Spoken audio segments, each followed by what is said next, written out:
Welcome back to Lightcraft Academy. This backdrop, I'm in a sitcom stage set, something you would see in Burbank and Hollywood or in New York City. And it has nothing to do with our topic today, but I ran across this picture. I thought it'd be interesting.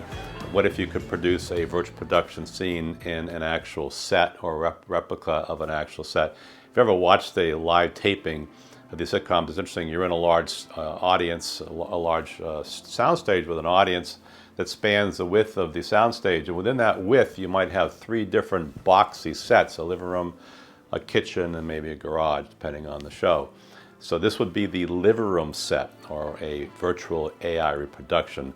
So I'm kind of playing around with that. I think I'll do something in the future. We're going to go on a road trip. This is real life location scouting. So if you're working in film, you can adapt this. If you're a teacher, I will tell you that if you were to do something like this, your students would never, ever, ever forget the lesson that you taught, because you put them in a location. You made history come alive. There's so much you can do. So let's hop in my car. Let's go on a road trip. Okay, we're on a Lightcraft Academy road trip. This is sort of a scenario that could be very real world if you're teaching in a classroom, and it's a way to get the students out of the classroom, out into the real world. In this hypothetical, this would work for actual filmmakers. It's called location scouting, a kind of real world idea, and in a classroom.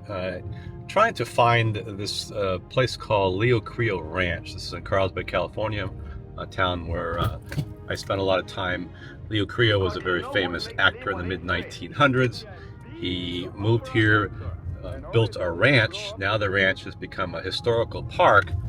But in this hypothetical, hit a bump there, we are going to be producing some kind of a segment, interview, a scene in one of the structures of Leo Creel Ranch, except that we're pretending the hypothetical, and probably a fairly real hypothetical, getting time, getting permits to go in and actually film with a crew.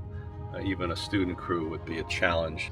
But can we go to the ranch, find an interior, and then recreate that using Midjourney? Let's go check it out. Let's see how this plays out. As luck would have it, while the park was open to the public today, the buildings themselves are only open on weekends. But that was fine, because a simple cell phone picture taken through a window gave us enough detail to get to work. In Midjourney, I provided my photo as a reference image, added some words to guide the prompt, and quickly I was given 4 choices. Choosing the one that I liked, I went back into Midjourney to widen out the image, again chose one that I liked, and I then began the upscale process to get it up to 4K. I repeated the same steps with the additional prompting for a 360 version of Midjourney, and so we have 2 options, a 2D reproduction and a 360.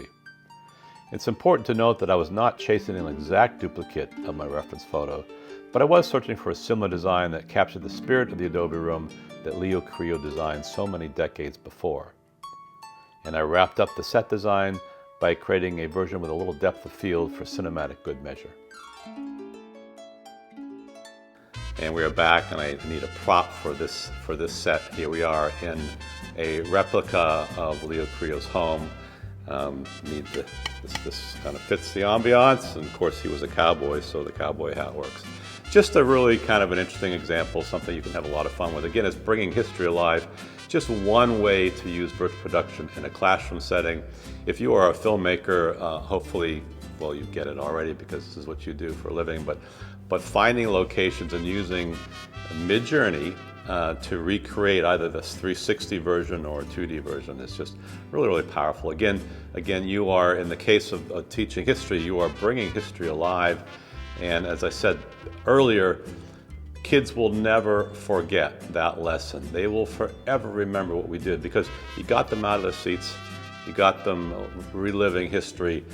How do you do this? I mean, how could you do this practically in a classroom? I would have a student play the part of Leo Creel, maybe a couple students acting out something from his life.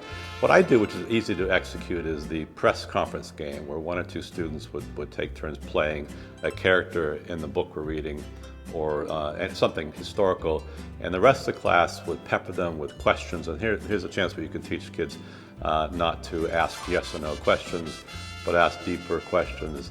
how are you feeling? What were you thinking? Describe what you saw. Again, it's bringing history alive in a way that's very compelling. Super, super, super cool.